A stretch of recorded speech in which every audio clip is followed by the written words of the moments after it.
सिंध हुकूमत की corona policies के खिलाफ कराची के ताजिर आज से भूख हड़ताल पर बैठ गए हैं। ताजिर एक्शन कमेटी ने रात 10 बजे तक कारोबार की इजाजत देने और कारोबार की बंदिश हफ्ते में सिर्फ एक रोज करने का मुतालबा किया है।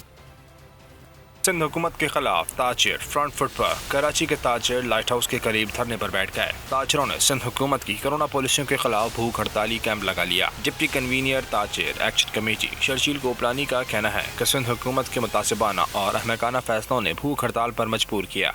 कराची और हैदराबाद के सिवा सिंध के तमाम अजला में कारोबार रात 10 बजे तक करने की इजाजत है। ऐसा क्यों है? शर्जील गोपलानी का कहना है ताजिरों से करोड़ों रुपए की रिश्वत भी ली जा रही है। आज जो उन्होंने राइटिंग के अंदर जो शाही हुक्मनामा जारी किया है उसमें खुला लिखा गया है कि इंटीरियर सिंध में 10 बजे तक आप कारोबार कर सकते हैं और कराची में नहीं। 8:05 में हमारी दुकानें सील कर दी जाती हैं, हमसे भारी जुर्माने लिए जाते हैं, हमसे भारी रिश्वतें ली जाती हैं।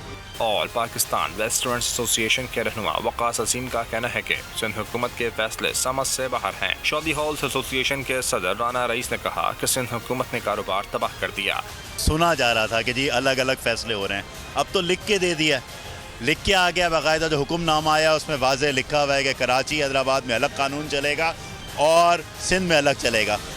ताजिरों का कहना है कि कराची के साथ सुतेली माँ जैसा सलूक बंद किया जाए। सिंध हुकूमत अपनी पॉलिसियों पर नजरसानी करे वरना एहतजाज का दायरा वसी कर दिया जाएगा। सब्सक्राइब करें और बेल दबाएं ताकि कोई खबर रह न जाए।